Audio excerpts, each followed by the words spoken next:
That was Mary Makaba, who is Power CEO, speaking about the importance of women standing up for themselves. Now, let's move on to another interview that I promised you earlier about women standing up for themselves. Now, the Women of South Africa movement will march to place women's economic freedom top of the agenda. Hundreds of women across the country's 9 provinces are expected to take to the street in a march to demand inclusion to the country's mainstream economy. The march taking place on Friday the 4th of December across the country will be held under the banner of Women's Lobby Movement, Women of South Africa, raising various issues which are holding back their ability to participate meaningfully in the country's economy. Now, participants of the march will include ordinary members of society, formations and political, social, religious and business and NGO spheres. Joining me now to have a chat about this is, well, not Dr. Makaba, we just actually had a chat with Dr. Makaba, but rather the Dr. Vilakazi, Sibongile Vilakazi, Women of South Africa. Thank you very much indeed for joining me. Doc, please tell us, maybe before we get into the nitty-gritties of the interview and why you're marching, give us some perspective on AWUSA.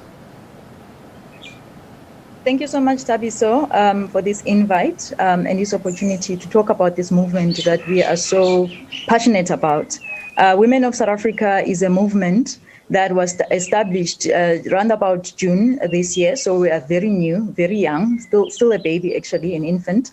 It was established by a group of women who felt that very strongly that it is about time that women took over the control of the issues that they complain about, especially the issue of economic inclusion.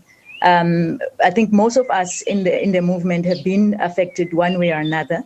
We represent majority of the women of South Africa who have been impacted economically in this country, been excluded economically. So we came together and we thought the first thing that we should be doing, write a letter to the president just to launch the movement. And that letter was published in most newspapers, Sunday newspapers in June. And then the second activity was then to put together a petition. So we've had women coming on board and showing that their support to the idea that this movement is coming up with. And we are still encouraging more women to sign that petition to express our views around the economic exclusion of women in this country. We've also ran some webinars discussing topical issues that continue being the reason why women are excluded in the economy.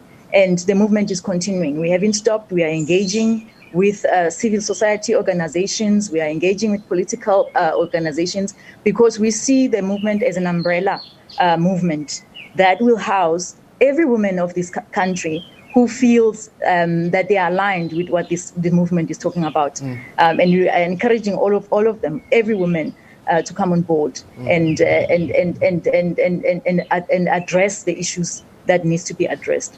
Doc, when history is written, I mean, history of South Africa is, everywhere you look, women have been in the forefront of the change that we want, the change that is needed in the country.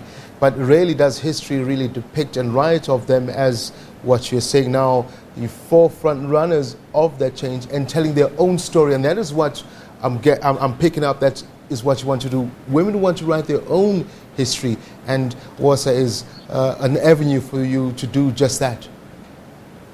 Exactly, and women have been writing history. There's no achievement that has been achieved, especially in this country, without women driving it. And that's exactly the reason why we came together as women and said, until women drive the issues that they feel strongly about, we'll just be complaining all the time. I mean, year after year, August month comes and we discuss the same issues, exactly the same issues. I mean, right now, I just came out of a session, a global session that has been arranged by Africa CEO Forum, Women for Change Summit. It's a global summit, and yet the issues, I was sitting there listening to all these powerful women and men expressing the issues that are affecting women. And you could swear that we are in 1990, we're not in 2020. The issues keep remaining the same. Why? We believe it's because women are pointing at men to say, do this for us, do this for us. Why are you excluding us? Whereas we've always had the ability to drive issues. And the moment we start getting serious about driving them, things change, literally. And we feel that this movement will enable women to use it as a vehicle to then change the things that they need to see to be changing. Yeah. Some of the things that you're calling for, you demand that WASA would like include the establishment of an annual gender barometer to measure the extent of which women are the center of the South African economy. Just break it down a little bit for us. Yes, I mean, we talk about plans to make sure that women grow. And usually, though, when we look at the country's plans, they tend to be just about improving the lives of South Africans, and very little specified about women in particular, considering that women are the majority of the population of this country. I mean, 51.2% of the population are women in this country. And yet we are never specific about how these plans should be impacting the majority of the population. And that's what we are saying right now. We are saying that we need to be specific. We can't just have a department of women, children, and people with disability. Women need to be seen as a core segment in this country, and a core stakeholder, that if you address the issues of women in particular, chances are you will address the issues of the entire society. So that's what we are driving wholeheartedly at the moment, using this movement. Izikalo Zamakhosikazi is what your mantra is. Another key driver you're searching for is more funding, equitable funding to women-owned businesses by banks, or even more. Why not? Exactly. We need more, because we need to use the fact of being a majority and ensure that first and foremost the majority should be taken care of. So the funding, some of the stories that we hear, lived experiences of women, is that those who do find funding, they tend to be barriers to them succeeding in their businesses, because some of these issues are structural, and we need to be challenging those structural issues.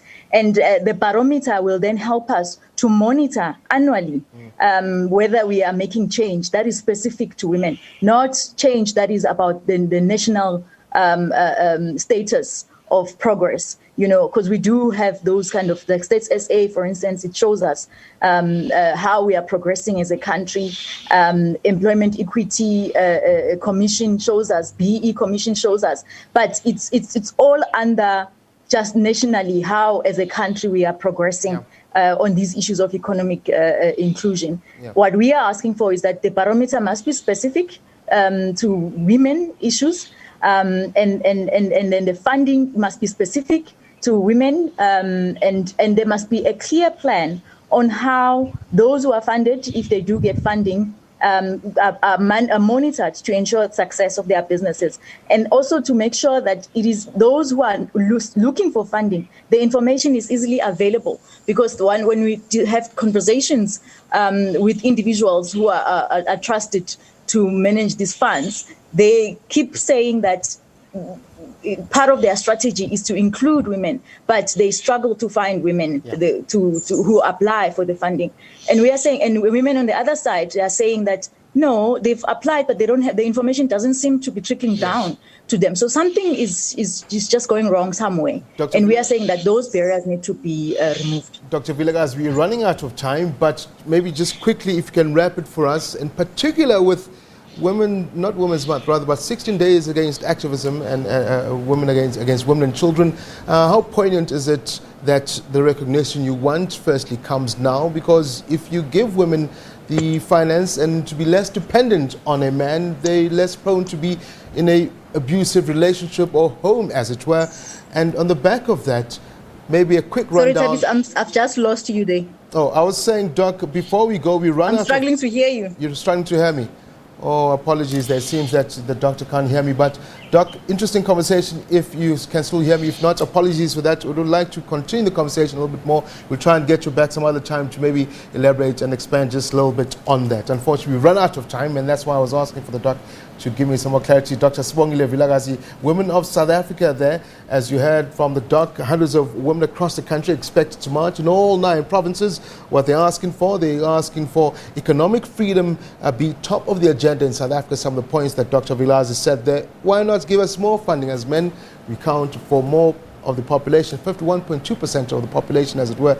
So just some things that we look at right in SA today. Thank you very much.